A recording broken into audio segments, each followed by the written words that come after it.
Përshëndetje të dashur shikues, mirëmëngjesi, po e fillojmë edhe një javë tjetër këtu së bashku nga studiot e Tribuna Channel me emisionin Mëngjesi në Tribunë. E si çdo ditë tjetër, do jemi bashkë çdo ditë pune nga e hëna në të premte për rreth 2 orë, nga ora 7:15. Ne presim që ju të jeni me ne pranë ekraneve tuaja, e ne si gjithmonë do të mundohemi që tek ju të përcjellim lajmet më të fundit e informacione të reja që ndoshta nuk i keni ditur më herët. E ndërkaq që disa nga titujt kryesorë që për këtë të hënë do të mund të ndiqni në Mëngjesi në Tribunë janë: festa amtarës në një nga shkollat më të mira në vend, në Imprashëri, krejt informacionet se si shkoi dita në këtë festë. E për fëmijët flasim edhe tek rubrika Gjallëro trupin, do të habiteni si ushtrojnë gjimnastik një grup fëmijësh.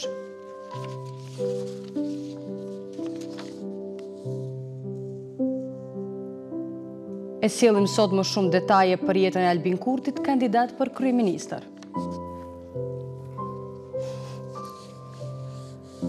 Shanti Yoga Fest, çka është dhe shumë detaje tjera vinë në studion tonë. E të dashur shikues, përveç këtyre materialeve, ju patjetër që do të keni mundësi që edhe sot të njoftoni me një nga mysafirët tanë, që ka zgjedhur që sot të filloj ditën me ne, këtu në rubrikën Fillo ditën, e ku për më tepër do të na sjell edhe një recetë të re, të cilën mund të fillojmë me njëherë ta përgatisim që sot. Receta patjetër është e shëndetshme dhe do të na ofrojë mundësi që të kemi shumë energji, sidomos kur është sot ditë e hënë dhe na duhet energji për gjatë gjithë javës. Para se të kuptojmë se kush po na pret tek studio tjetër, ne falenderojmë edhe sponsorin ton Meridian Express, që si për herë na mundson të nisim ditën si është më së miri.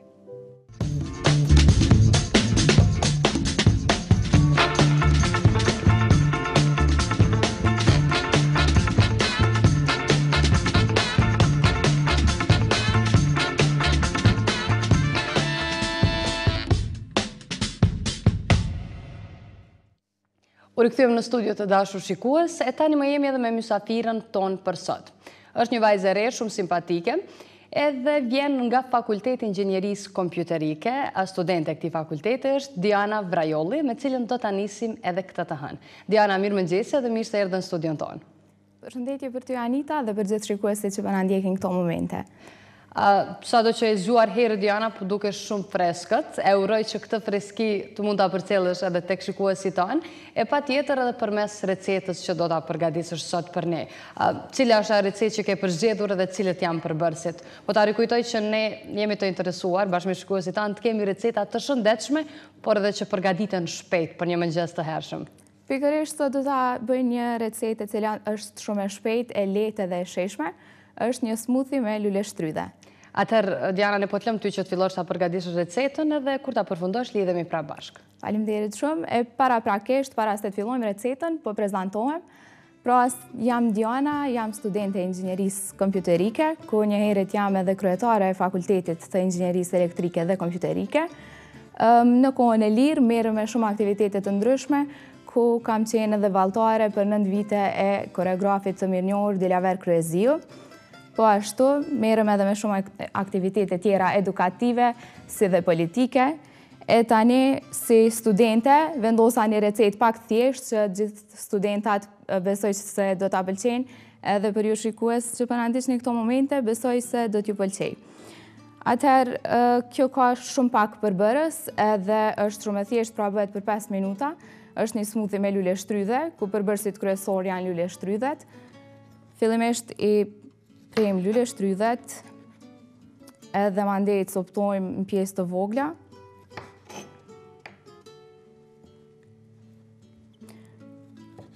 Lule shtrydhet janë shumë të shëndetshme, pasi që përmbajnë shumë vitamina, përmbajnë vitaminat C, edhe vitaminat B6, magnezium, po ashtu edhe omega 3, të cilat janë të domosdoshme për qarkullimin dhe funksionimin normal të organizmit.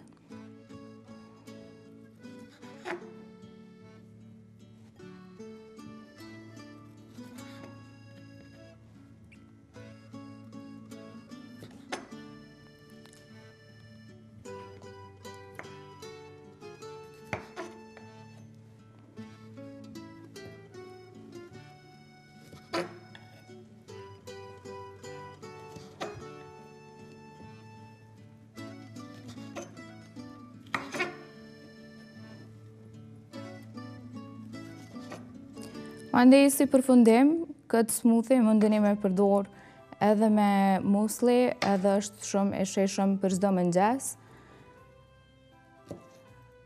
Mirë po edhe për ju që është shumë e shëndetshme edhe për humbje peshe, edhe për në fitness, pra me marrë me veti, pse jo. Mirë po edhe për desert. Pra i ndojmë lule shtrydhet edhe i vendosim në blender.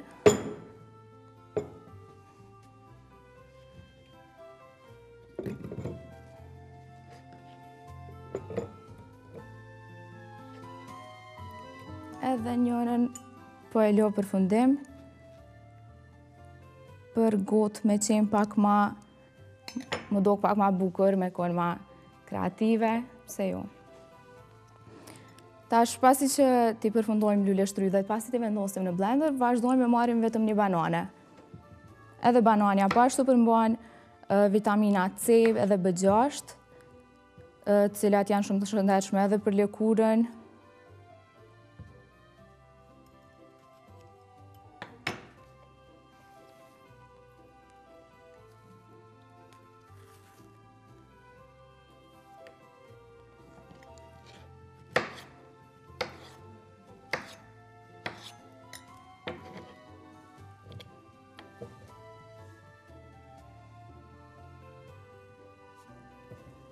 Edhe si përfundim, mundemi me shtu qumsht edhe jogurt, ku jogurtin e shtojmë ose jogurt natyral ose të pembe.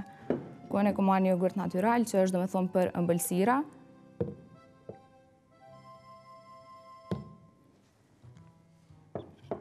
Edhe e shtojmë qumshtin. Po besoj se kaq mjafton. Mandej varet sipas shijes tuaj, nëse ju duket që është shumë i hollë, mundeni me shtu ma shumë fruta, ndërsa nëse ju duket që është pak më i trashë se sa që duhet, mundeni me shtu akoma më shumë qumësht. Edhe për me pas shije më të ëmbël, i shtojmë edhe një lugë mjaltë.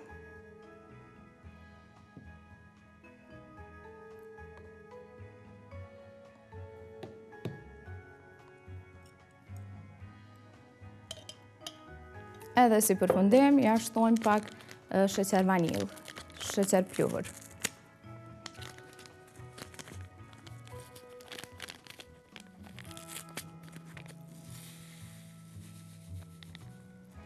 Po besoj se kaq mjafton. Edhe tash e mbyllim edhe i përzijejmë.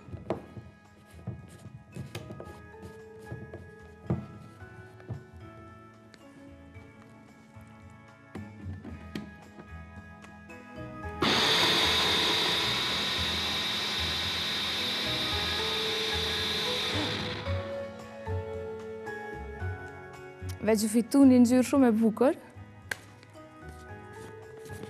Edhe mendova që kjo është receta ideale për shkak se edhe jemi në kohë të nxehta, edhe jemi në pragun e në kohën e lule shtrydheve.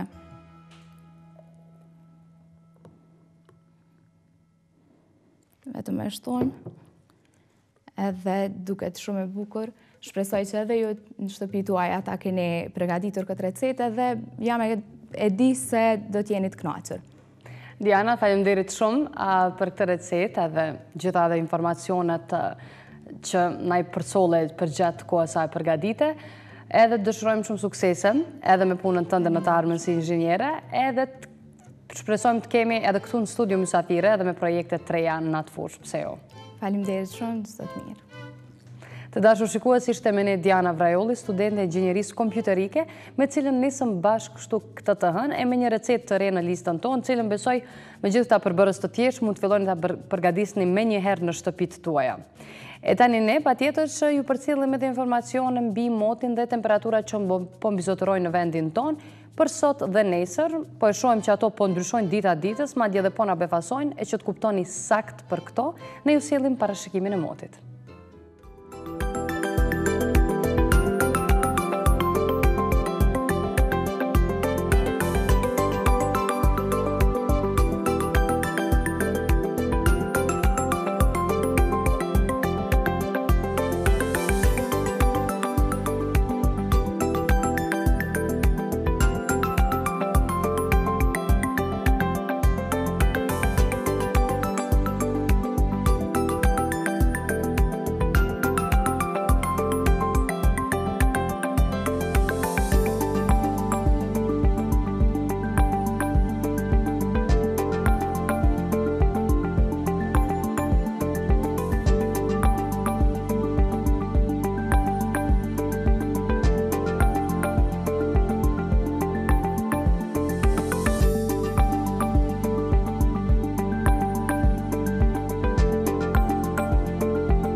U rikthyem në studio të dashur shikues, se ne ju rikujtojmë si gjithmonë të gjitha recetat që po ishin në rubrikën Fillot ditën, dhe për më tepër dhe emisionet e plota të mëngjesit në Tribunë, mund t'i gjeni në kanalin ton zyrtar në YouTube duke kërkuar me të njëjtin emër Mëngjesi në Tribunë. E ndërkaq për çdo koment sa i përket ndonjë ideje, për ngjarje apo informacion që dëshironi të shihni në programin ton, e këtë si çdo herë tjetër mund ta bëni përmes faqes tonë zyrtare në Facebook, duke kërkuar Mëngjesi në Tribunë. Tani më besoj që jemi dëshmuar që shumë shpejt u përgjigjemi kërkesave tuaja. E tani është koha që të ju të përcjellim edhe lajmet kryesore që për këtë të hënë do të mund të lexoni në të përditshmët tona, mbi ngjarjet kryesore që po shënohen sidomos në vendin ton ditëve të fundit. Kemi 3 të përditshme që i përzgjedhim çdo ditë, edhe sot fillojmë me lajmet kryesore në kohën ditore. Ditë e hënë 22 maj 2017 mund të lexoni: për vota partitë nuk heqin dorë nga të korruptuarit. PDK-ja dhe LDK-ja vazhdojnë t'i mbajnë sekret listat e kandidatëve. Me gjithë thirrjet e shoqërisë civile dhe diplomatëve të huaj, partitë politike nuk kanë hequr dorë nga praktika e përfshirjes në listat për deputet të personave që janë njollosur nga korrupsioni. Sipas analistit i Merr Mushkole dhe hulumtuesit në KDI Artan Canhasi, kjo ndodh pasi subjekteve të caktuara u intereson fitimi i votave dhe se nuk brengosen fort për moralin. Duke qenë kështu, sipas tyre u mbetet votuesve që me votën e tyre t'i ndëshkojnë ata që kanë probleme me ligjin.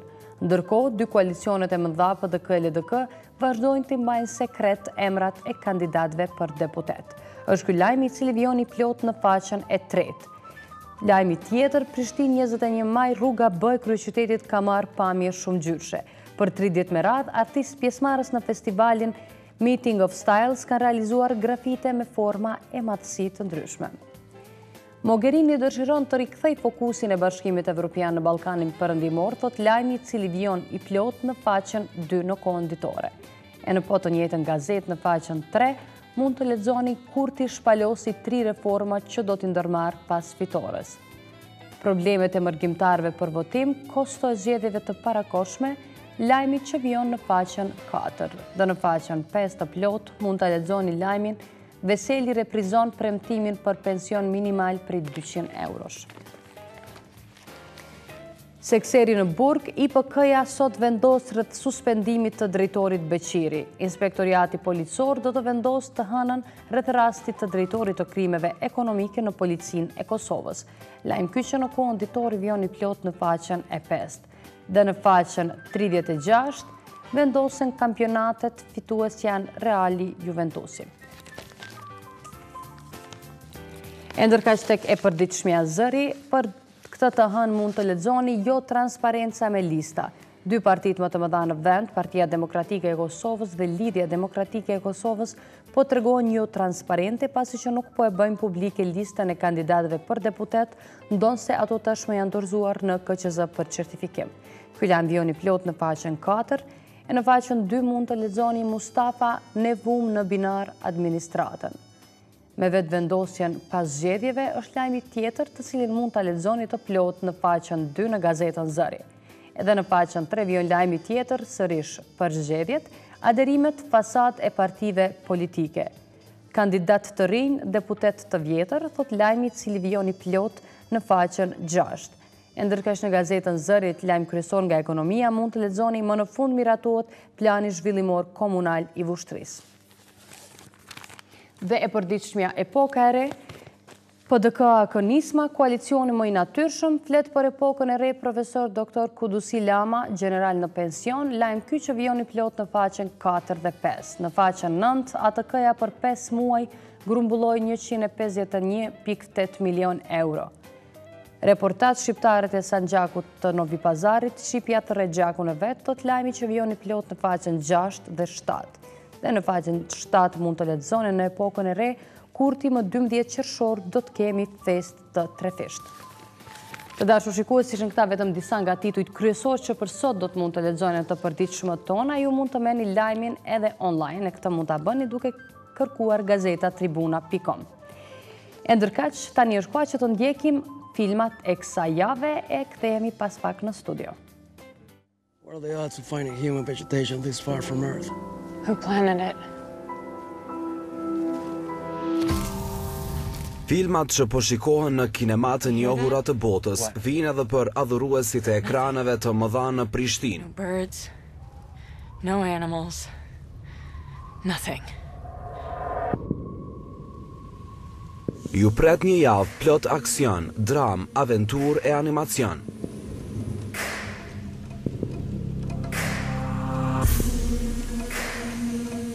What happened here? Gjatë ditës së sotme në 5 termine vjen Alien Covenant, 122 minuta film, flet për një ekip të anijës që zbulon një parajsë të pa eksploruar, me një kërcënim përtej të gjitha parashikimeve të tyre, nga i cili duhet të përpiqen të shpëtojë.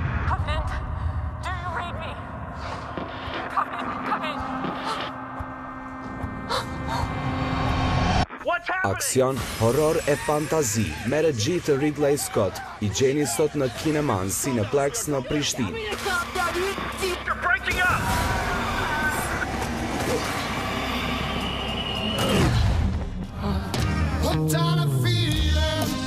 There are two types of beings in the universe. Në 4 termine, vjen sot edhe Guardians of the Galaxy, plot 136 minuta film, në regjin e James Gunn. You just need to find a woman who is pathetic. Like you. Thanks, buddy. Do you need a hug?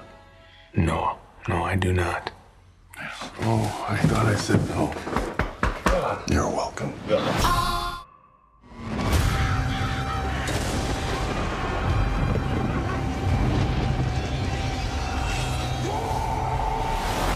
Dërsa për King Arthur, Legend of the Sword, janë rezervuar sot 4 termine. You wanted the prophecy.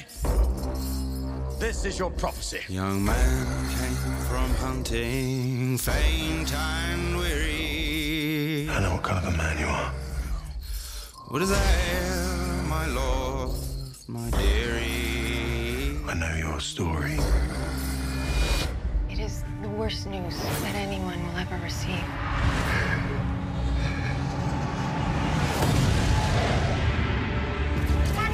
Ditën e martë vjen jeta 2 të panjohurve që lidhet në mënyrë të pasgjithshme pas një përplasjeje shkatëruese avioni.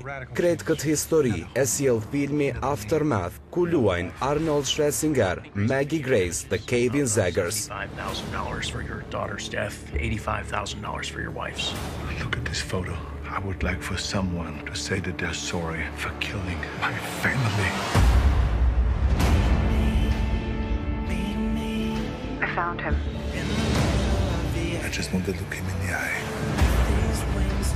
Show him the photo.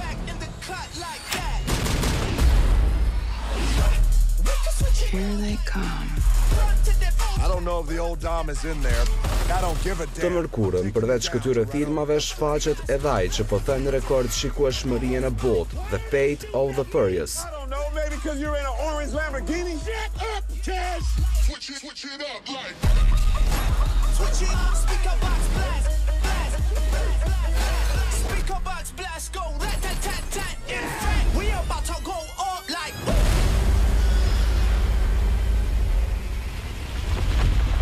Oh shit! We're gonna need a bigger truck.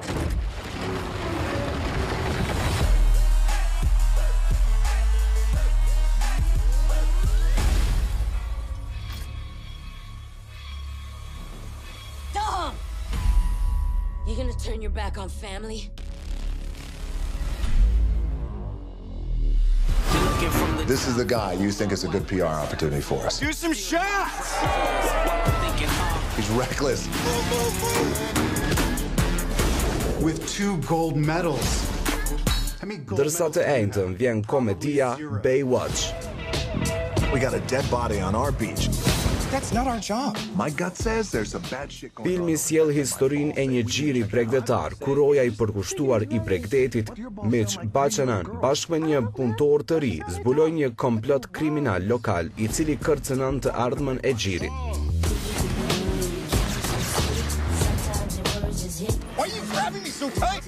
Në Cineplex, gjatë kësaj jave ju presin edhe shumë filma të tjerë në shumë termine.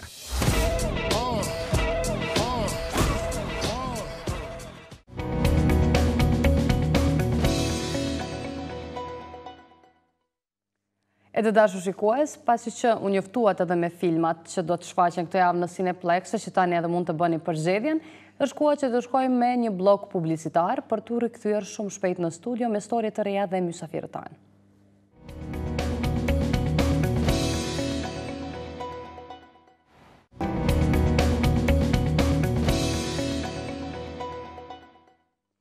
E tani është koha të flasim për më të vegjlit. Ata këto ditë kanë festën e tyre më të dashur, festë që do të mbetet gjithmonë në mendjet e tyre. Si u festua kjo në shkollën Naim Frashëri në Prishtinë, e shohim në vazhdim për historisë së përgatitur ku ishte edhe ekipi ynë.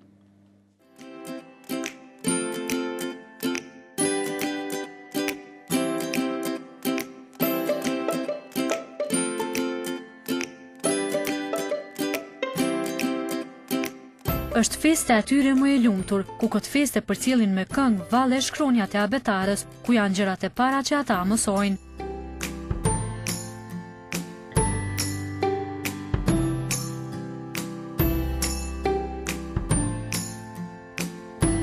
Është festa e abetarës, ku fëmijët me zi e presin për t'ju treguar prindërve për vjeshat e këngët e tyre dhe për ta përmbyllur kapitullin e tyre të parë.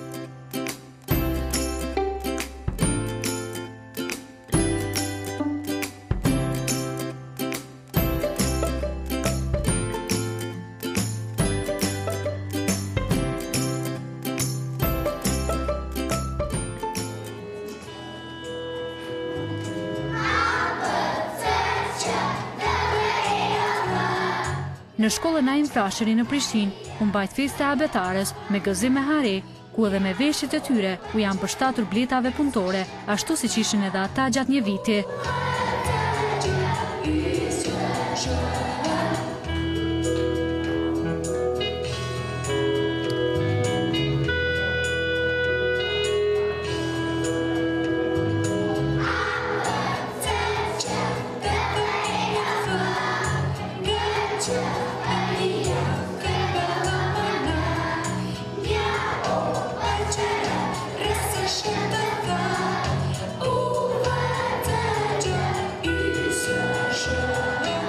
Nxënësit e klasës së parë, për këtë ditë të rëndësishme, kishin përgatitur një program artistik shumë të pasur, me pika prej më të ndryshmeve, artistike, edukative, duke i bërë të pranishmit, e sidomos prindërit, të lumtur dhe krenar me arritjet e tyre.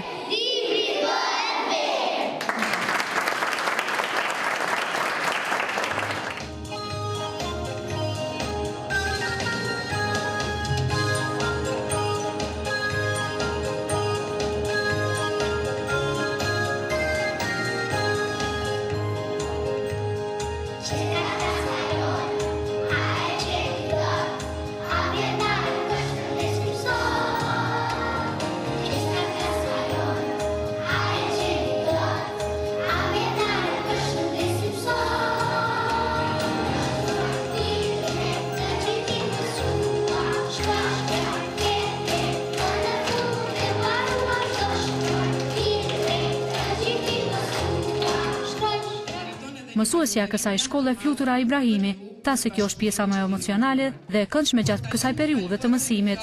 Për të sotme, sepse sot jemi këtu për të festuar. Festojmë festën e abetarës. Unë kam kaluar mjaft mirë, është një emocion i krahasueshëm, i papërshkrueshëm, sepse në fund, në përmbledhje të gjithë asaj pune prej shtatorit deri më tani, është e rëndësishme që të gjithë fëmijët kanë arritur shkrim leximin dhe kjo është kënaqësia më e madhe që e bën festën edhe më madhështore. Rreth përgatitjes së programit ka rreth 2 javë e pak më tepër, gati 3 javë të plota. Atëherë unë ju dëshiroj në rend të parë shëndet të plotë, jetë të lumtur dhe sigurisht e suksese në të ardhmen në çdo hap të jetës së tyre. Shumë e vështirë të ndahesh me ta, edhe nga ana e tyre edhe nga ana ime, sepse kur kalojmë një kohë gjatë bashkarisht, sigurisht që lidhesh edhe emocionalisht me ta. Më nuk janë vetëm nxënësit e shkollës, po ata bëhen si pjesë edhe jotja. Gati këtu e ndim veten edhe si në rolin e prindit.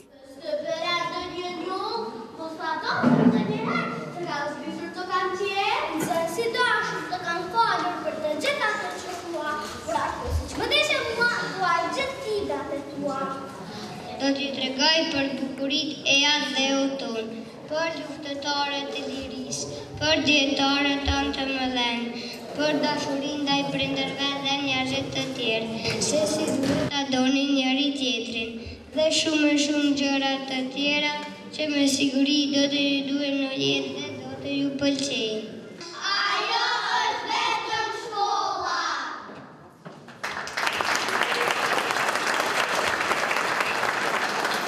Prindrit ishin më të emocionuarit që po shihnin suksesin e fëmijëve të tyre. Është kënaqësi kur i sheh gjeneratat e reja, sidomos klasën e parë që përfundojnë një cikël shumë të rëndësishëm, domethënë mësimin e shkronjave, edhe është cikël që është baza e jetës për ta. Andaj edhe programi tyne ishte shumë i hareshëm edhe na sonon në gëzim edhe neve si prind. Mesazhi im kishte qenë që fillimisht të adaptohen në shoqëri ku janë, dhe e dyta të mos i ndahen mësimit, librës dhe punës, sepse ajo është ardhmja dhe ndritmja e tyre. Kështu që shpresoj që ta ndjekin këtë rrugë deri në përfundim të jetës tyne.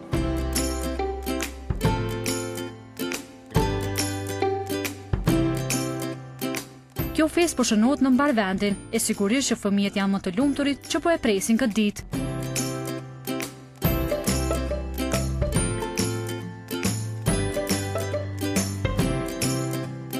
Po grosh si quhesh? Tian. Ti zemër? Alt. Ç'është keni kaluar sot për festën e avëtores? Mirë. A një kënaq? Po. Çka ke pas me bati sot? A ke bazuar në një vjerë diçka? Po, më fal. A ke kry me sukses? Po, shumë. Po. Si quhesh zemër? Dea. Ç'është ke kaluar sot? Mirë. Se aja më mira, e kena kalu shumë mirë me ty, tani po dalim në klasë të ditë, edhe dhe të mësoj më shumë si na ke thënë ty. Si quhesh zemër? Anel. Ç'është ke kaluar sot për program? Mirë. A je kënaq? Po. Çfarë kishe thënë mësueses? Faleminderit. Tash apo mërzitesh që pe kry? Pak. E këtë fest, ata e përmbyllën me valle, së bashku me Palaçën dhe Miki Mausin, ku buzëqesha po mbretëronte në fytyrat e tyre.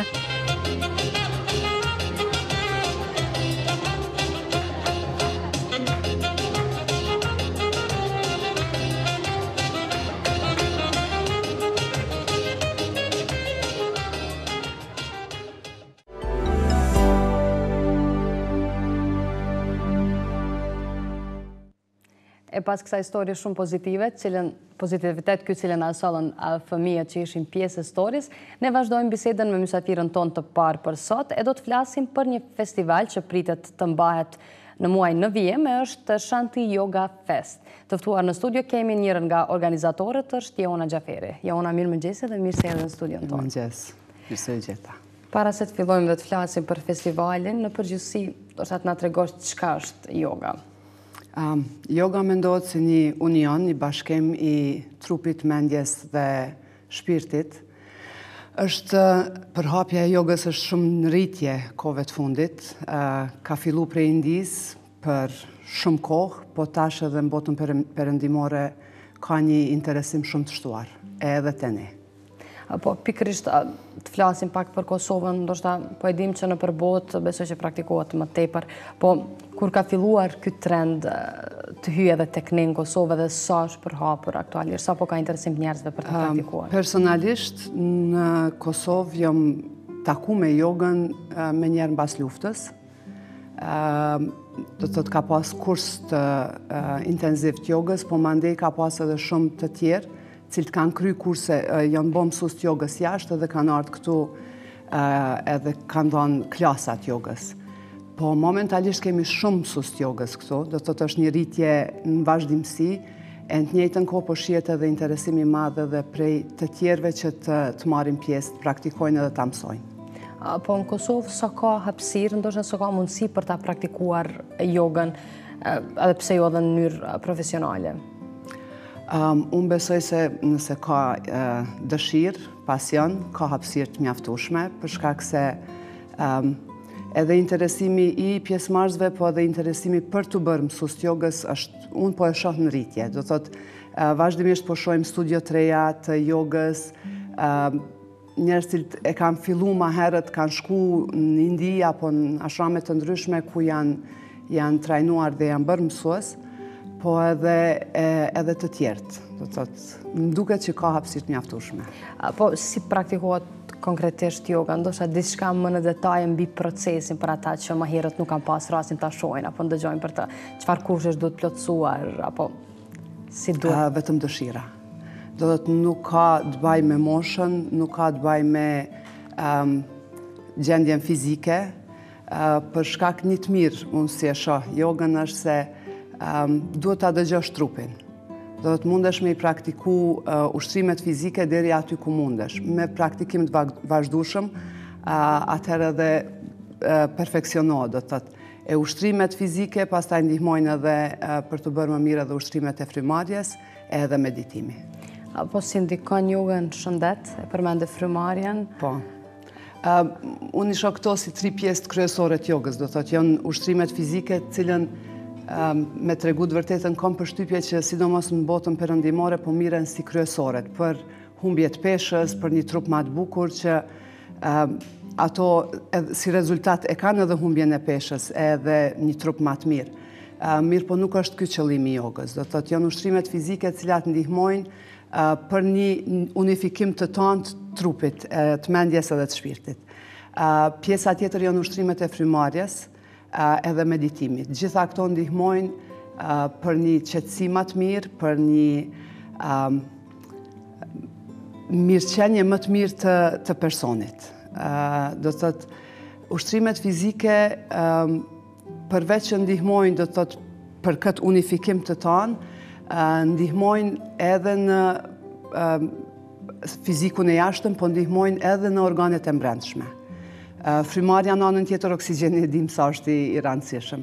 Ndihmon edhe për një mendje më të qetë edhe më të qartë, ndihmon edhe në funksionimin më të mirë të organeve të mbrendshme, të qarkullimit të gjakut e të gjitha.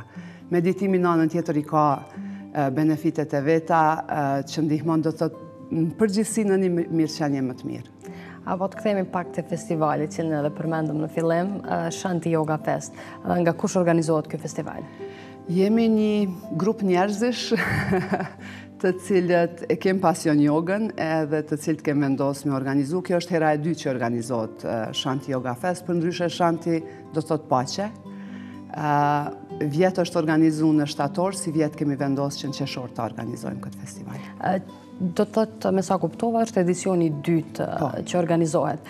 Po, a ka diçka që e dallon nga i vitit kaluar? Ende jeni në fillim të këtij organizimi, vetëm viti i dytë. Prej vitit kaluar, e kem pa çka na ka shku mirë, çka nuk ka shku mirë, edhe po mundohemi si vjet ato mos me thonë gabime, po gjana që nuk kanë shku më së miri ti rregullojmë. Përndryshe mendoj se edhe viti i kaluar ka qenë sukses shumë i mirë. Kemi pas mbi 100 pjesëmarrës. E si vjet, interesimi është më i madh.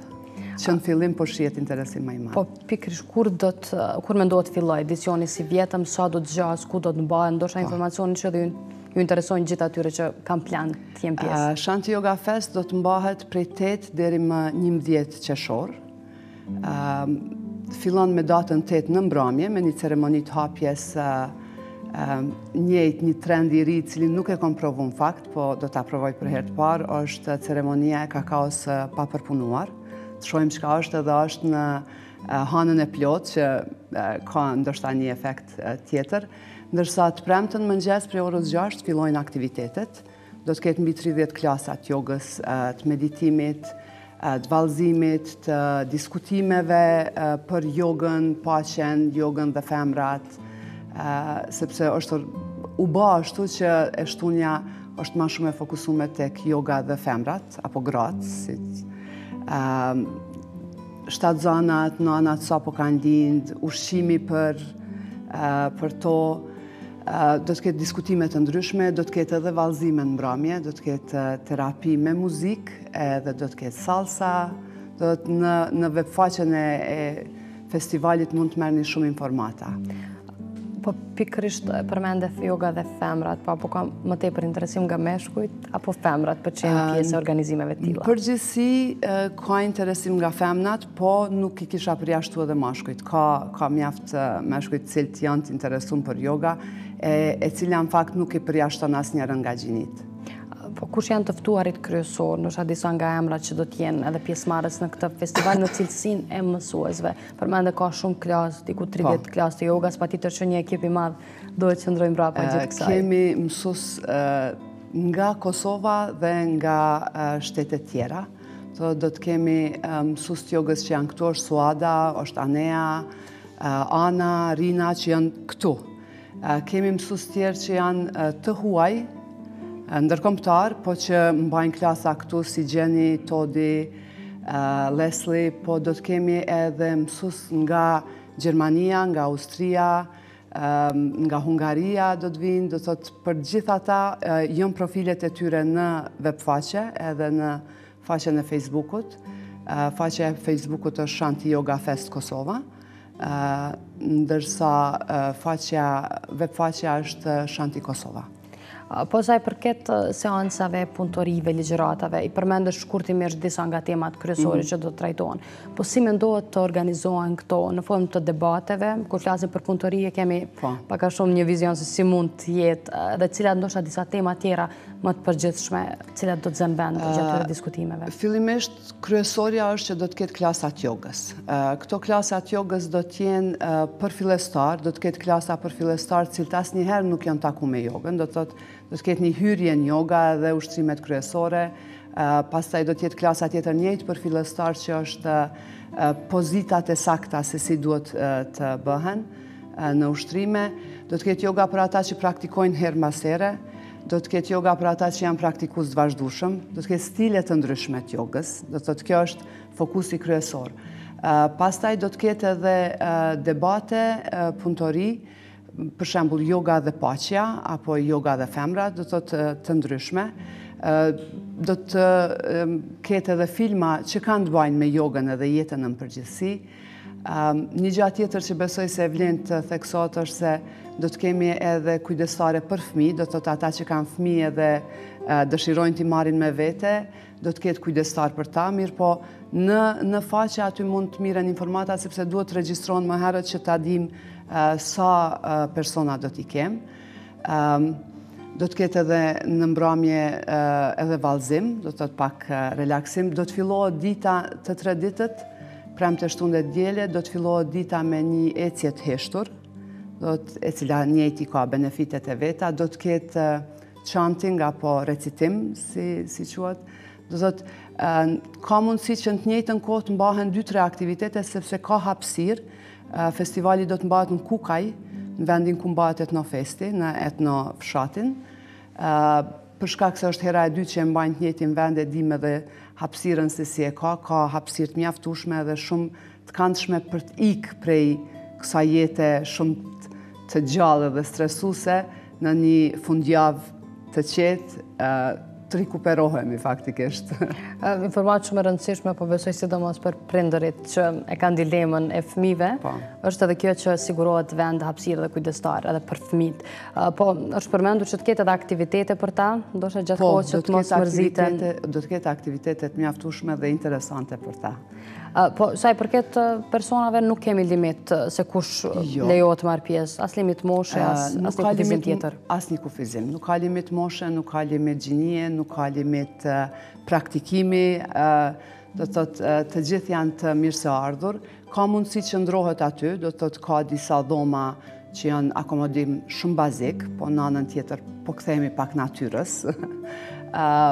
Po ka mundësi edhe të vihet gjatë ditës edhe të kthehet në mbrëmje për shkak se sidomos prej Prishtinës është gjysmore larg.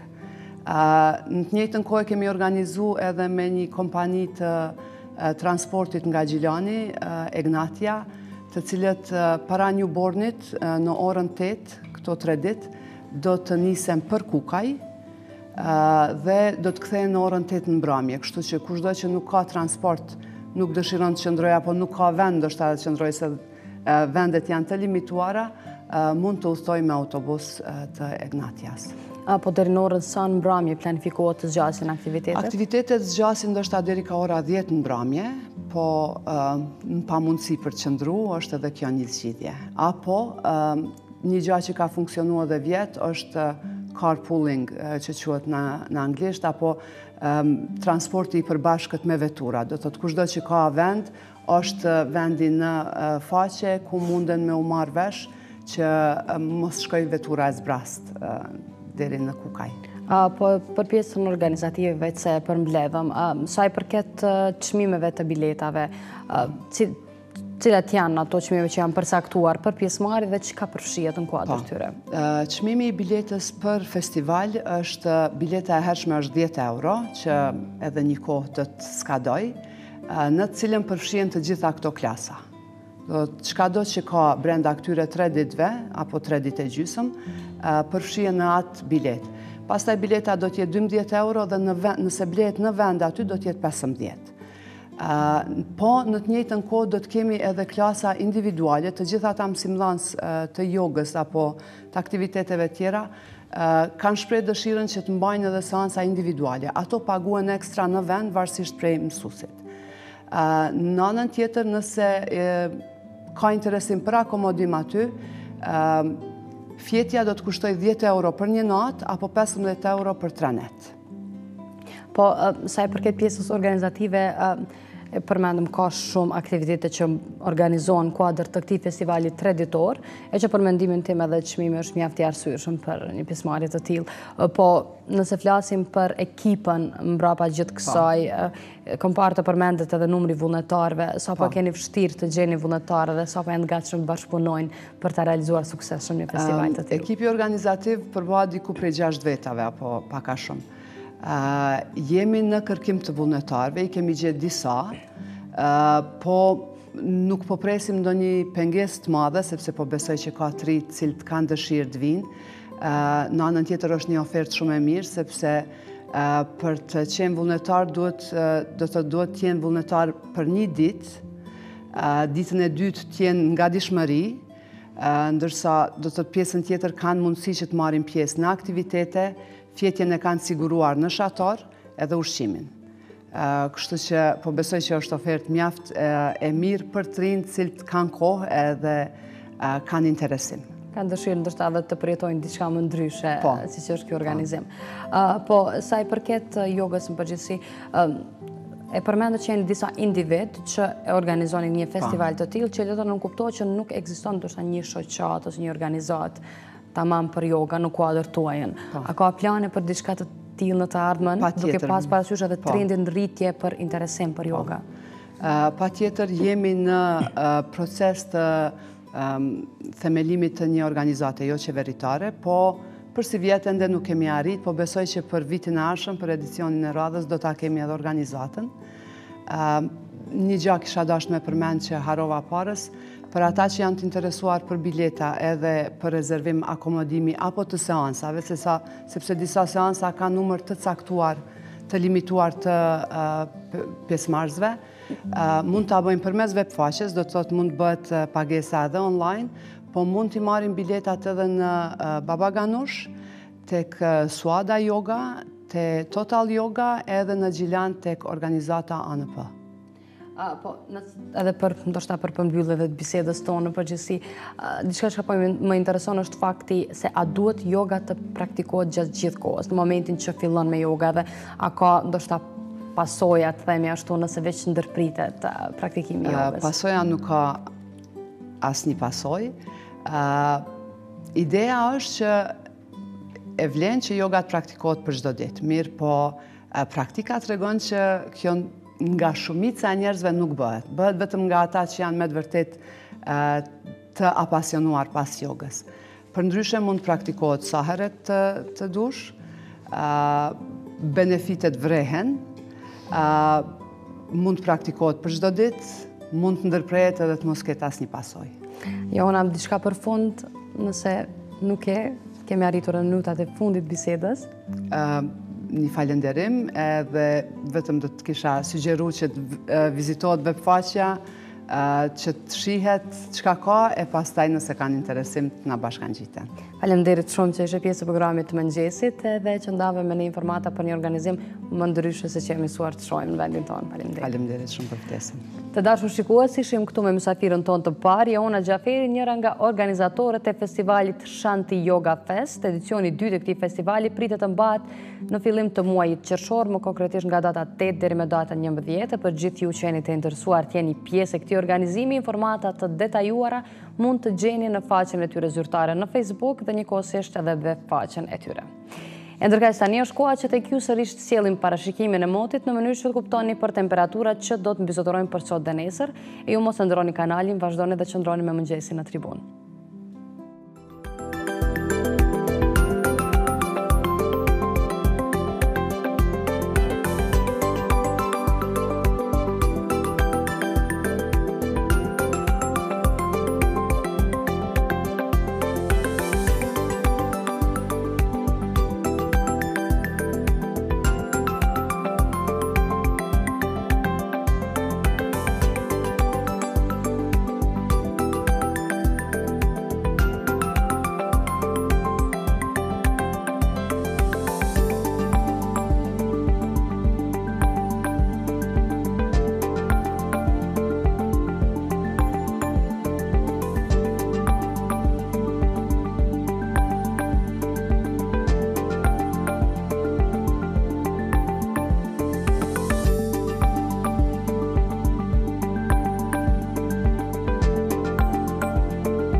E çdo ditë ne ju sjellim një rubrikë më ndryshe. Kësaj radhe është ditë e hënë e shkoa për rubrikën Gjallëro trupin. E sërish fëmijët. Ajo që do të shihni përmes materialit të përgatitur me të vërtetë do t'ju bevasoj. Të vezlit për me sa i përket gjimnastikës së tyre na e kalojnë të gjithë neve. E në vazhdim është koha të ndjekë materialin e përgatitur nga kolegja jonë Vjosa Selmani.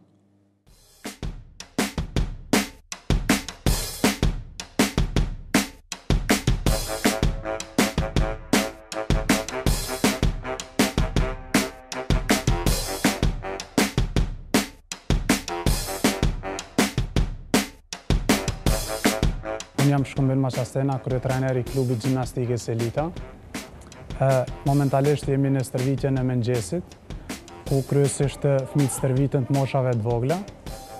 Klubi gjimnastikës Elita ka filluar aktivitetin në tetor të vitit 2016 dhe deri me tani kemi arrit disa suksese bazike, por fëmijën ku vlerësohen si suksese të mira.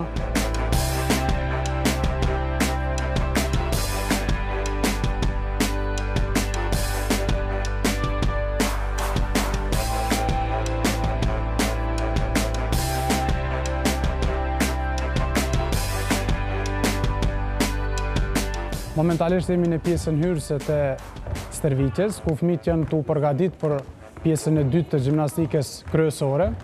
Kjo është pjesa e nxemjes, ku fëmijët janë duke punuar një sër ushtrimesh të kërcimeve, që kryesisht dominojnë dy faktorë, domethënë rezistenca dhe koordinimi. Sigurisht që gjimnastika është një sport i vështirë edhe është shumë e rëndësishme që përgatitja psikofizike e tyre të jetë në nivelin e duhur.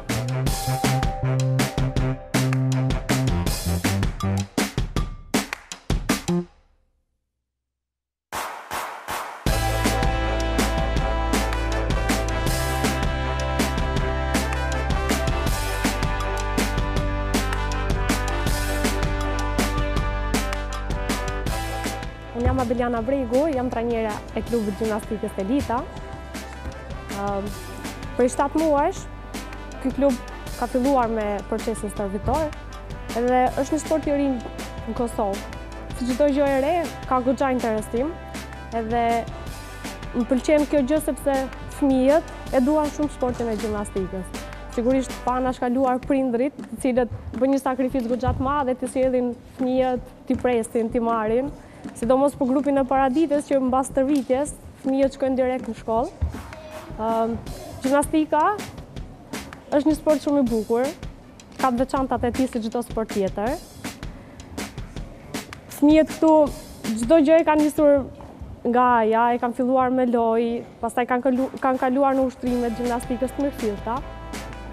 Ecuria e tyre ka qenë goxha e mirë, derisa ata kanë marrë pjesë edhe në 2 aktivitete. Një aktivitet i cili është zhvilluar nga Federata e Gjimnastikës dhe një aktivitet i cili është zhvilluar brenda klubit. Në aktivitetin e parë që është bërë në kuadër të federatës, kemi arritur dalim me medalje dhe kjo është shumë e rëndësishme pasi për 7 muaj stërvitje kemi arritur me marrë vend parë, vend dytë edhe vend tretë, është goxha arritje për klubin. Dhe aktiviteti i dytë ka qenë në kuadër të klubit. Gjithë fëmijët e klubit kanë prezantuar atë çka kanë mësuar në këto 7 muaj. Ishte një prezantim goxha i mirë, goxha interesim, goxha bashkëpunim nga prindrit, gjithë fëmijët u kënaqën e shkoi çdo gjë me sukses.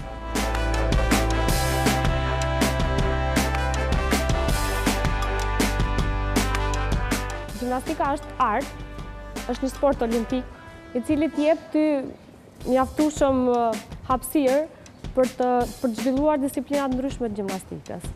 Siç e shikoni, fëmijët zhvillojnë ushtrime nga më të ndryshme, të cilat i ndihmojnë në rritjen e qëndrueshmërisë, në rritjen e shkallësisë. Fëmijët bëjnë ushtrime të cilat i ndihmojnë në zhvillimin e drejtë trupit tyre. Ata socializohen me njëri tjetrin, bëjnë shok, kënaqen, punojnë së bashku edhe mendoj që kur vjen ajo pjesa e garës, gjithë e kanë një qëllim që dalin gjithë sa më mirë. Elita dali sa më bukur në aktivitet, është një bashkëpunim goxha i ngushtë me njëri tjetrin me fëmijët. Kjo është një gjë pozitive, që fëmijët nuk kanë, si me thënë, një xhelozi të keqe kundrejt njëri tjetrit, por zhvillohet një xhelozi shumë e mirë për të ecur përpara, për të mësuar nga njëri tjetri, për ta ndihmuar nga njëri tjetri.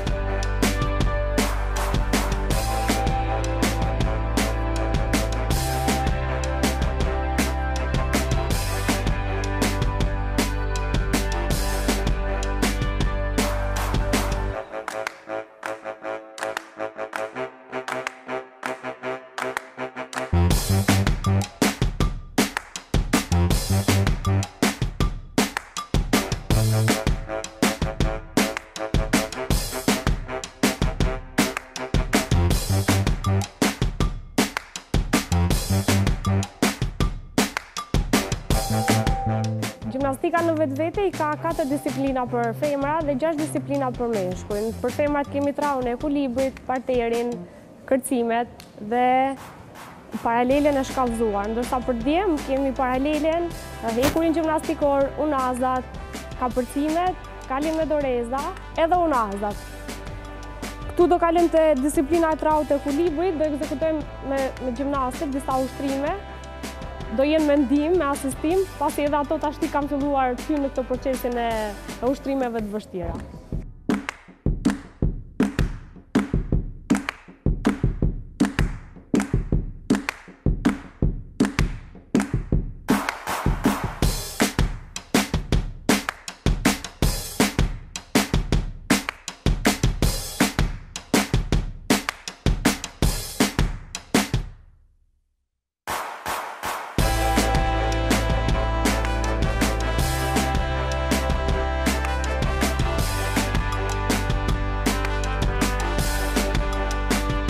Jemi të vegla e unazave, e do të realizojmë një ushtrim lëkundje me përplitje.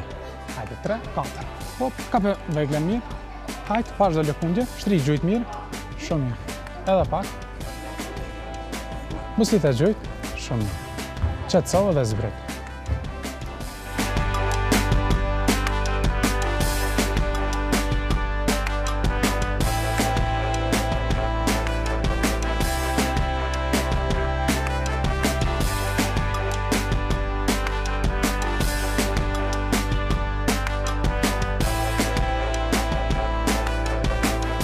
Vazhdo. Bravo, shumë mirë. Mësi që kom shumë për para, ma shumë rapa, lëkunde trupin. Bravo. Shumë mirë. Qetësau.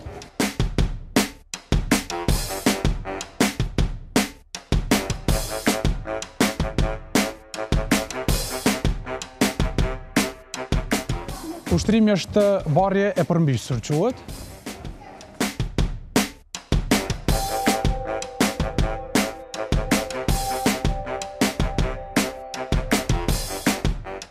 Unazat janë kryesisht vegull e meshkujve, por shfrytëzohet për ushtrime bazike të përgjithshme edhe për femra.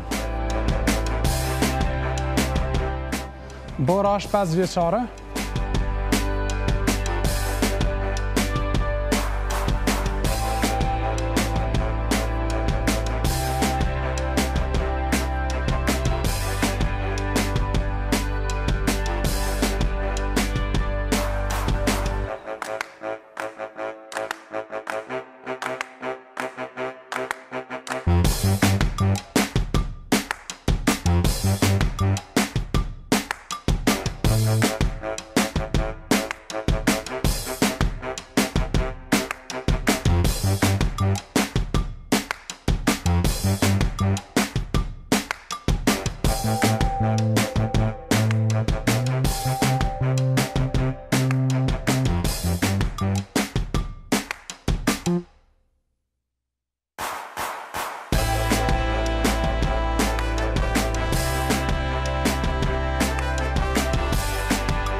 Me qenë se gjimnastika në Kosovë është shumë evonuar, edhe si federat, por edhe si klube, ne që veprojmë, është duke ecur me hapa shumë të shpejt, edhe sigurisht që synimet tona nuk janë vetëm brenda Kosovës, por qëllimi jonë është që ne të përgatisim gjimnastë dhe gjimnastë që të performojnë dhe të përfasojnë shtetin tonë edhe në arenën ndërkombëtare. Aktiviteti i radhës së yni është në muajin qershor, ku jemi duke u përgatitur për atë aktivitet dhe kjo ishte e tëra për rubrikën e gjallëra trupin. 2, 3.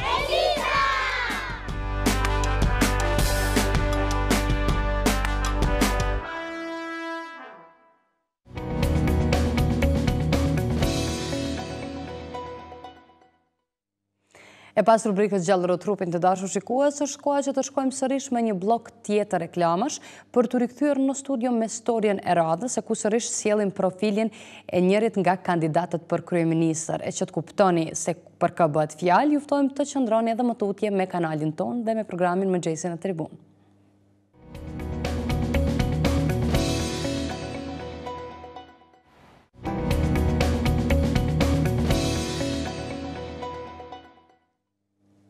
E tani të dashur shikues, sjellim profilin e Albin Kurtit, kandidat për kryeministër. U kemi sjellë dhe Abdullah Hotin dhe Ramush Haradinaj, por renditja e tyre ka thjesht të bëjë me kohën derisa ata kanë konfirmuar kandidaturën e tyre. Tani vjen Albin Kurti dhe gjitha këto materiale ju rikujtoj që mund t'i gjeni edhe në Facebook në faqen tonë duke kërkuar Mëngjesi në Tribunë. E ndjekim bashkë dhe rikthehemi në studio.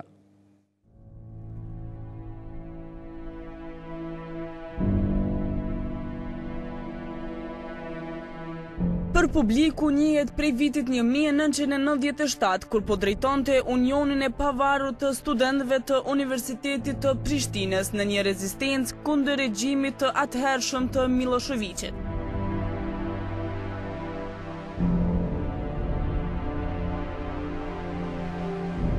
Ai bashkë me Bujar Dugollin dhe të tjerë po kërkonin lirimin e objekteve shkollore që mbaheshin nga profesorët dhe studentët serbë.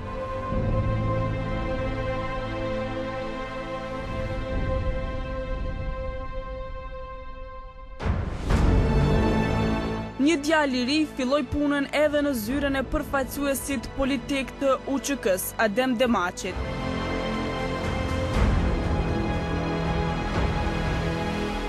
Gjatë bombardimeve të NATO-s në Kosovë, ai qëndroi në Prishtinë për t'u arrestuar e keqtrajtuar pastaj nga policia serbe.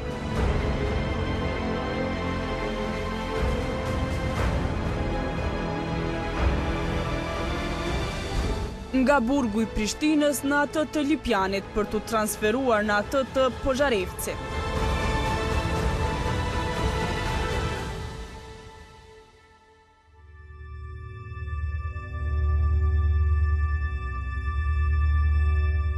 Mbahet mend për fjalimin e tij para gjykatës së Nishit, ku nuk pranoi avokat mbrojtës dhe deklaroi se nuk e njihte autoritetin e saj. Taj je zakon u službi režima Miloševića. On stvori zakon takav koji mu udovolji da što više ostane na vlasti.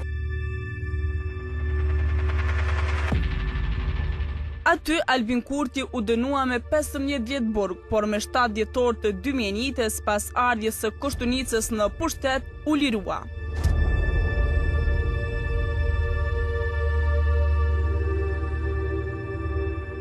E vazhdoi punën si aktivist në rrjetin e aksioneve për Kosovën, që për qëllim kishte krijimin e qytetarisë aktive.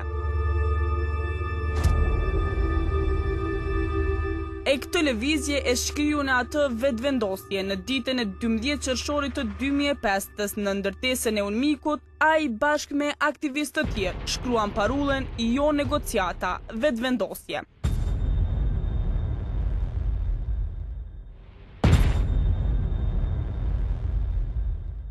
Politikani që thot se nuk i do kufit dhe çdo herë kërkon bashkim kombëtar, njihet si organizator i protestave.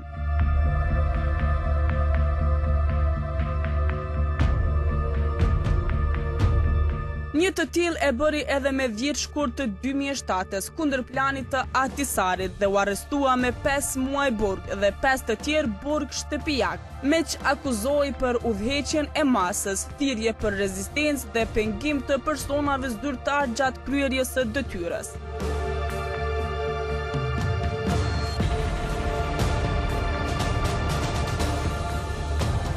Me 15 shkurt 2010, Euleksi rifilloi gjyqin duke e arrestuar Kurtin në zyrën e tij.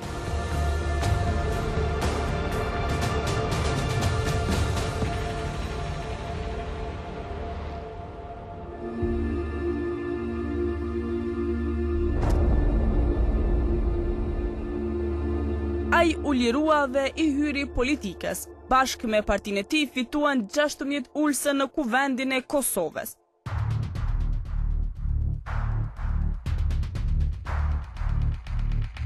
Albin Kurti, që po e synon postin e kryeministrit të Kosovës, njihet për fjalime të gjata dhe çdo herë kundërshtuese ndaj qeverisë.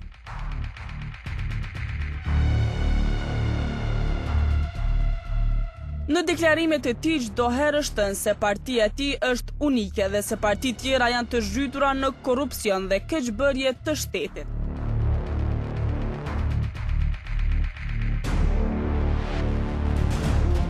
Por në 2014 ai u bë bashkë me AK-n dhe nismën për Kosovën me nënshkrimin e marrëveshjes për bashkëqeverisje.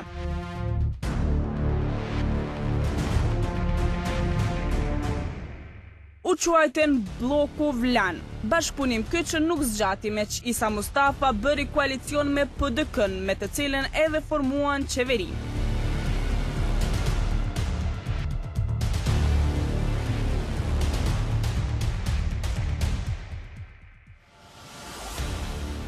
Aktivitetet e Albin Kurtit me lëvizjen vetëvendosje u shtuan pasi në gusht të 2015-s Kosova dhe Serbia nënshkruan marrëveshje për normalizim të marrëdhënieve, ku parashihej edhe formimi i asociacionit të komunave me shumicë serbe.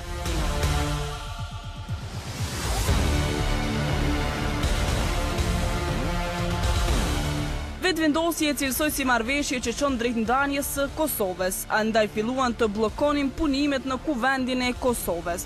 Albin Kurti, përkrahur dhe nga Ramush Haradinaj dhe Fatmi Limaj, bllokonin punën në kuvend edhe me hedhjen e gazit Lotësjellës.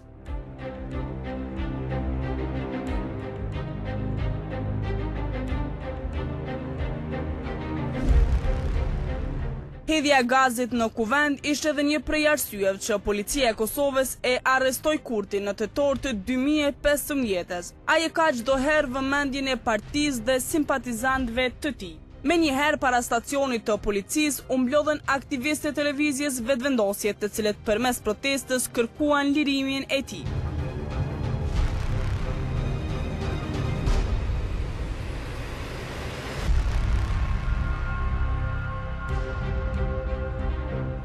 E më vonë ai u drejtua atyre me një nga fjalimet e tij të zakonshme. Në Kosovë edhe politika është bërë policore, po që besa edhe policia është bërë politike për pasojë.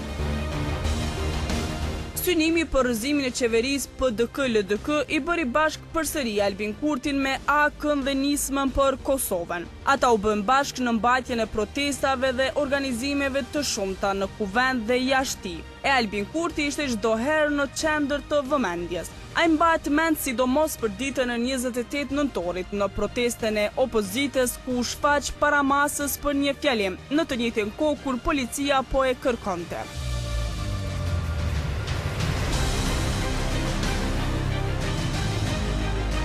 Albin Kurti me vetëvendosjen e përkrahen edhe mocionin e mosbesimit të qeverisë, të nisur nga nisma për Kosovën, ku edhe u rrëzua qeveria e Isa Mustafës.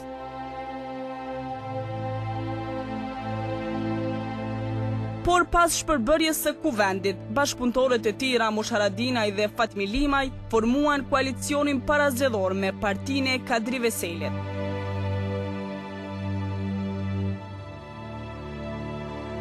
Vetëvendosje e njohur për lëvizje unike dhe rrallë bashkëpunëtore me partitë e tjera, përsëri pranoi të ulet në diskutim me LDK-n dhe Isa Mustafën. Megjithatë, nuk arritën të mirën vesh për një koalicion parazgjedhor, duke vendosur kështu që vetëvendosje të garoj e vetme me Albin Kurtin kryeministër.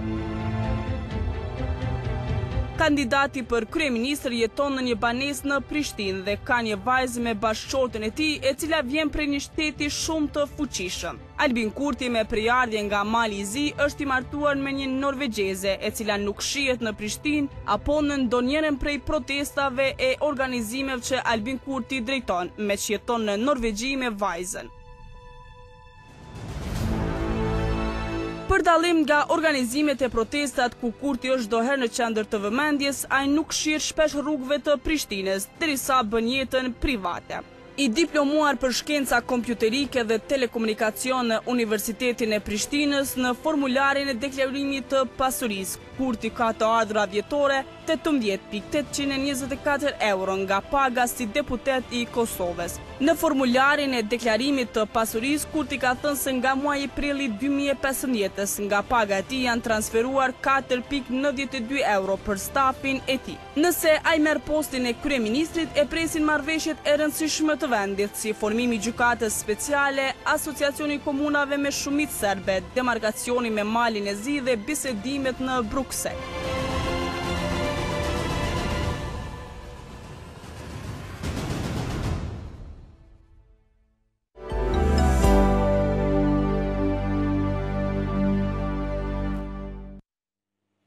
E u rikthyem në studio të dashur shikues, pastores të ndoqëm edhe për kandidatin e tretë potencial për kryeministër.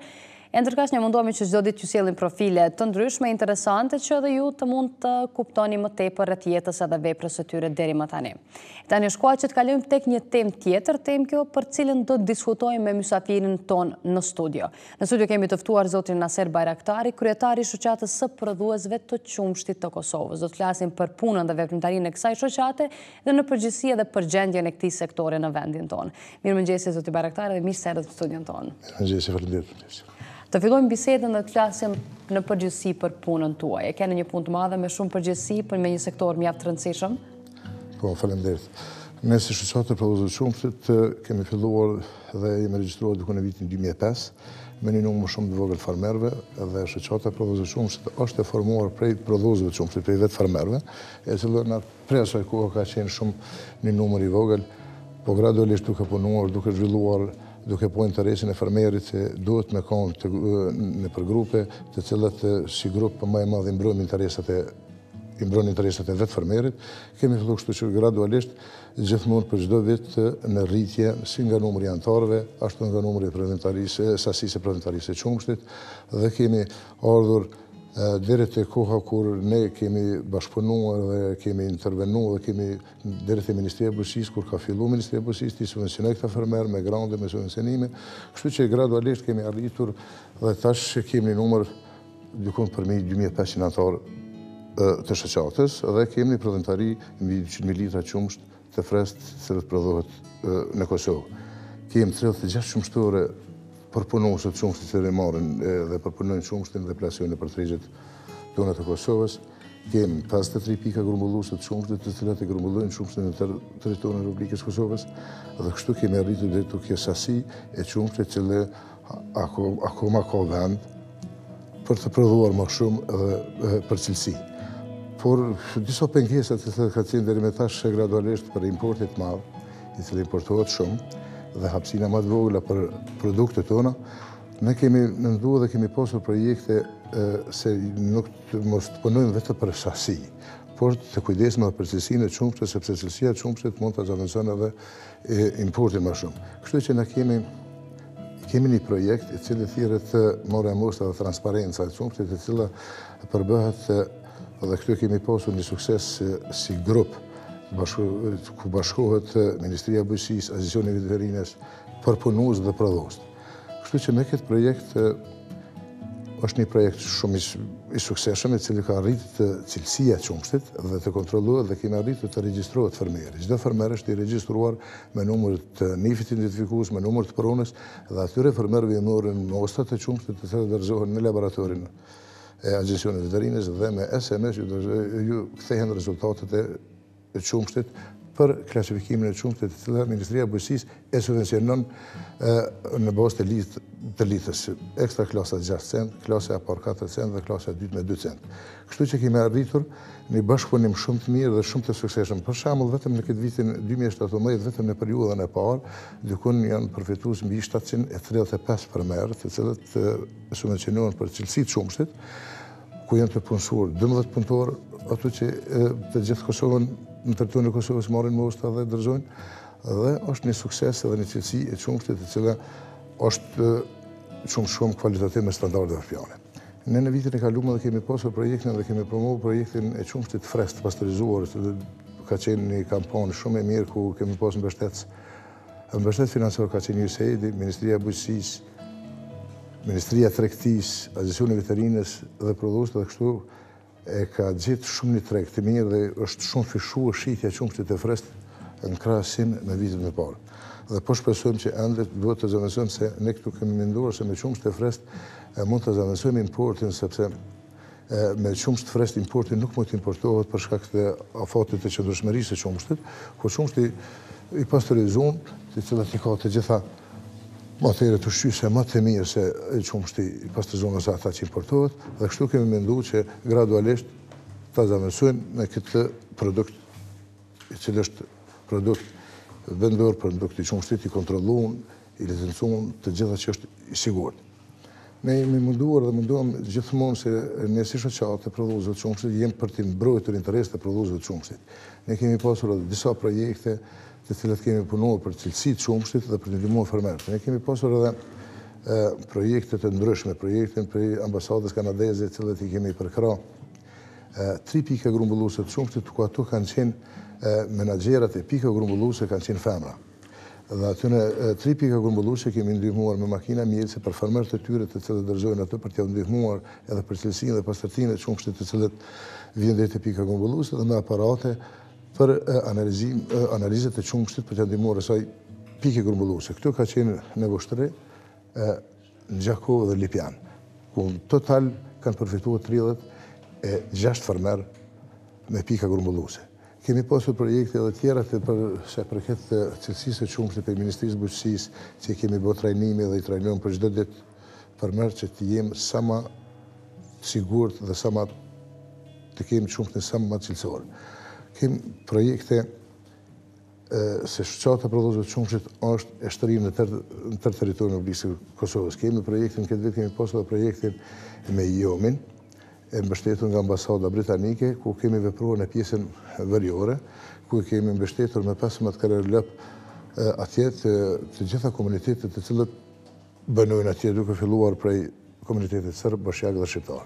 Në proporcion të barabartë të gjithëve Kjo nuk kupton që projektet juaja janë gjithë përfshirëse, edhe në aspekt territorial. Në aspekt territorial edhe. Kështu që kemë tash një projekt që është projekti ndoshta më i mirë edhe më i mundshëm për fermer, e kemë të mbështetur nga Komisioni Evropian, i cili do të mbështet mbi 100 ferma me software, i cili në atë software fermeri mund të shtit të gjitha dhonat e fermës dhe ta din në çdo moment gjendjen e fermës, marrjen e librave, çdo sen e cilin do ta ketë sikur në shtetet më të zhvilluar. Na po shpresojmë që ne do të vazhdojmë ende do të vazhdojmë ende ka punë, po gradualisht po shpresojmë që jemi në rrugë të mbarë. Apo i përmendet gjitha këto projekte që po përkrahën fermerët përmes tyre, qoftë projekte në nivel vendor, qoftë edhe të përkrahën nga donatorë të huaj. Po sa po janë të kënaqur fermerët nga këto projekte, po edhe në përfundim sa po tregojnë rezultate gjitha këto projekte. Po këtu tregojnë rezultatet edhe fermerët janë të kënaqur, për shembull në projektin Morët Mostra, këtu është në participim vetë fermeri. Participon me 0.02 cent për litër, për që merret mostra dhe kontrollohet shumë, sepse ai përfiton edhe 6 cent prej Ministrisë Bujqësisë. Dhe gjithë këtu kanë arritur rezultate se ka arritur prodhimtaria më e madhe dhe cilësia e qumshtit më e madhe. Për ata përkrahen çdo projekt dhe janë përfitues. Mundohem që t'i përfshijmë në të gjitha regionet dhe të gjithë fermerët. Po mundësitë nuk janë për herë të gjithë, por gradualisht. Patjetër se cili projekt ndoshta një grup caktuar të fermerëve. Po, sa i përket shoqatës, kthehemi sërish tek shoqata, përmendet rolin edhe qëllimin e saj kryesor, po kur është themeluar shoqata edhe me sa antar ka filluar në fillim? Përmendet keni numër jashtëzakonisht më të antarëve aktualisht, po sa ka qenë ai numër në fillimet e saj? Shoqata është formuar në vitin 2005, ka qenë e formuar prej 15 antarëve. Prej 15 antarëve. Edhe sot shënon edhe një 2500 antarë. Po nëse flasim për subvencionimin e qumshtit, që është një nga projektet tuaja kryesore, sa po ka interesim prej fermerëve për qenë pjesë e këtyre projekteve, edhe ndoshta cilat janë kriteret apo kushtet që duhet plotësuar për qenë pjesë e projektit? Ne çdo qumsht që prodhohet dhe dorëzohet nëpër industri të qumshtit ku shkon të përpunohet qumshti, ne shkojmë, domethënë projekti ju shkon i merr mostrat dhe i analizon te Agjencioni e Veterinës.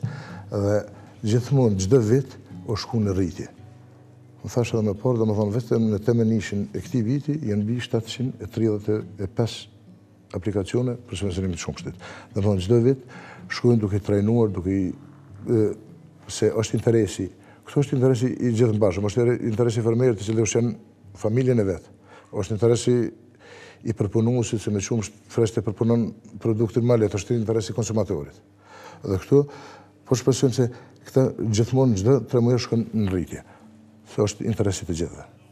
Apo, a keni informata, a ka fermet që punojnë individualisht, për shembull që nuk janë të antarësuar në shoqatën tuaj, por që kanë vendosur ndoshta që në mënyrë individuale përmes institucioneve tjera të vazhdojnë punën e tyre. Sa e kanë vështirë ata pa qenë pjesë e shoqatës, nëse ka të tillë? Për shembull, ka fermer individual që mund po për të përmbushur këto kritere për mi përfituar çto të mirat nga do të pas për shembull prodhuesi do të është kriter për ministrisë të ketë 500 litra qumsh në muaj. Domethënë ai që nuk i ka 500 litra qumsh në muaj nuk do të mund të gëzojë subvencionimin këtu.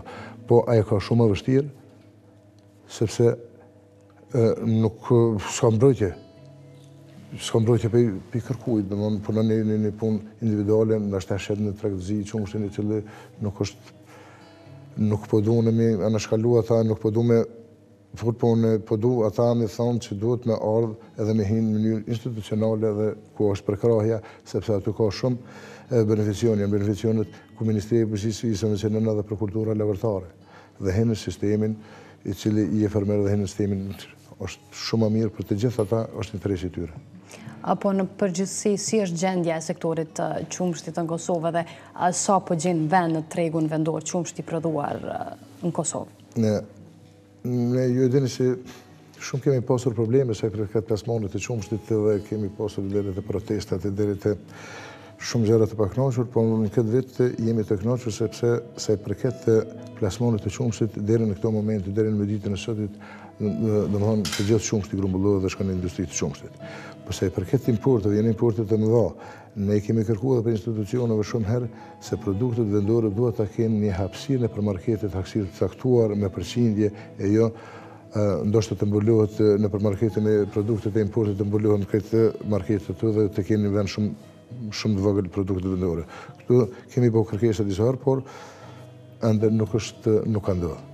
Apo sa është kapaciteti prodhues edhe arrin të përmbush kërkesat që ekzistojnë në vend? Jo, për momentin me shatarisht dikun janë mbi 200 mililitra që prodhojnë, po ka nevojë edhe ndoshta një më shumë, po kretë kjo është që ka qenë një pasiguri e fermerit, të cilët që kanë qenë problemet më hershme, për të arritur numrin e krerëve, për të arritur prodhimtarinë e tyre, ka qenë një pasiguri edhe për atë se ndoshta për 2 vite do ta mbulen tërkonsumin me dorë. Po e përmendet që vazhdimisht keni punë intenzive, si në aspekt të rritjes së kapacitetit ashtu edhe të cilësisë si qëllim kryesor. Po sa po arrihet ndoshta nga viti në vit që të bëhet edhe rritja edhe përmirësimi ndoshta në aspekt të cilësisë dhe kualitetit të qumshit edhe produkteve të qumshit nga ana e prodhuesve dhe përpunuesve.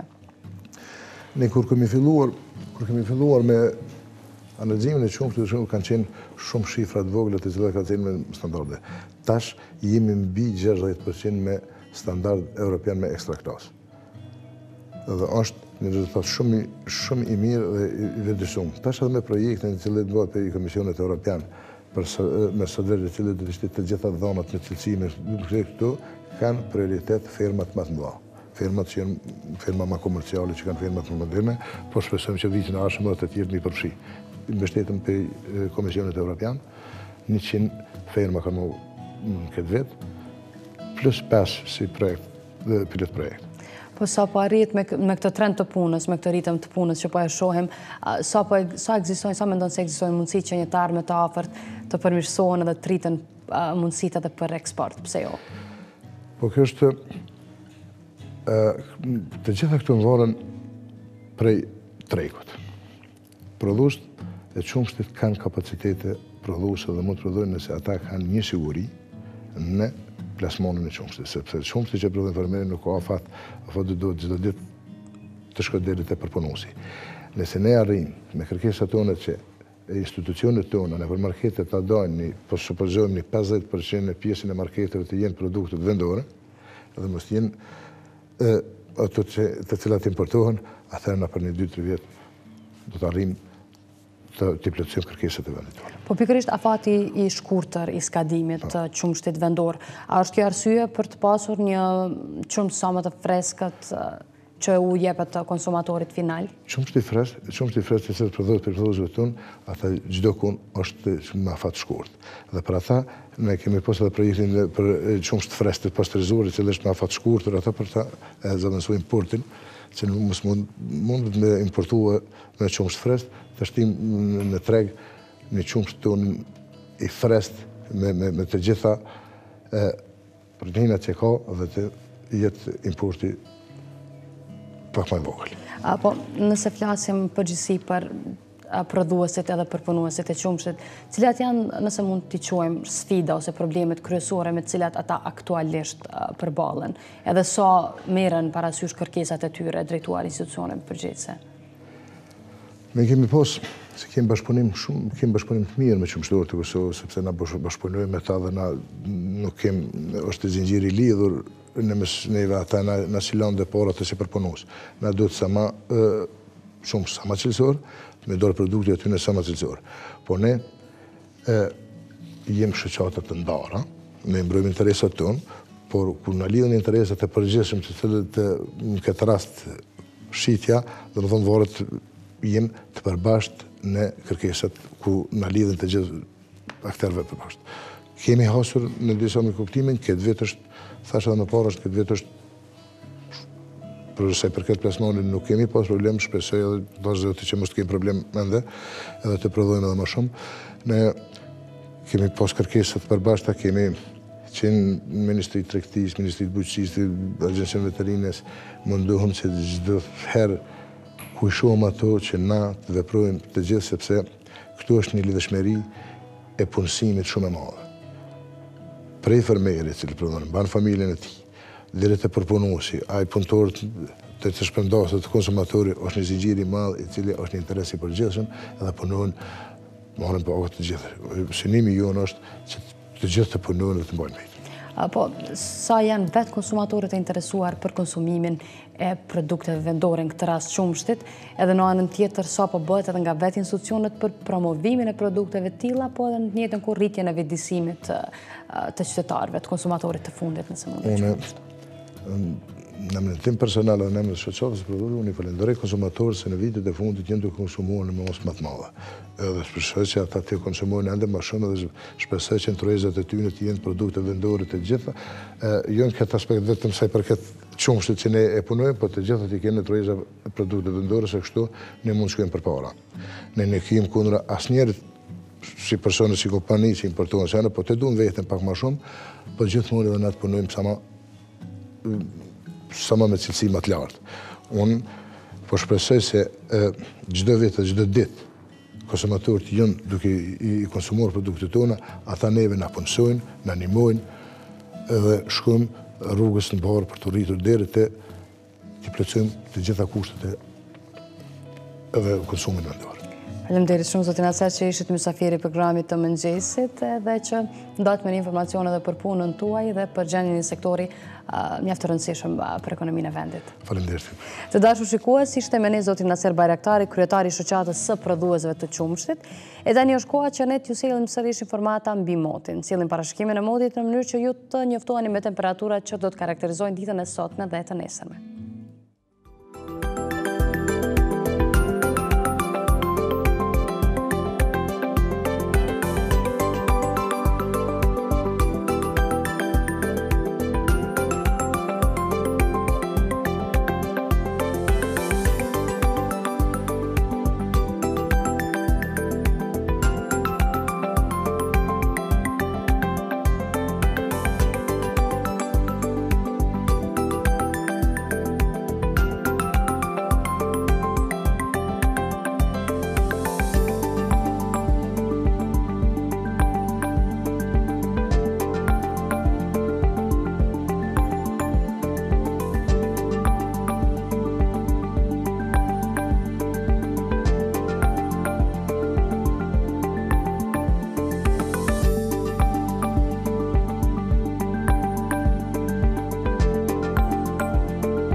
E të dashur shikues, arritëm edhe për këtë të hënë këtu në fund të programit të mëngjesit në Tribunë, duke ju falendëruar që edhe sot keni gjetur kohë që të qëndroni para ekraneve tuaja dhe të shoqëroni për plot 2 orë me programin ton. E uroj që edhe ne të kemi mundësuar që ju sillim tek ju informacionet dhe lajmet më të fundit, duke falendëruar gjithsesi ekipën realizues të programit të mëngjesit që po përkujdeset që gjitha këto t'i sillim në mënyrë më të mirë të mundshme tek ju.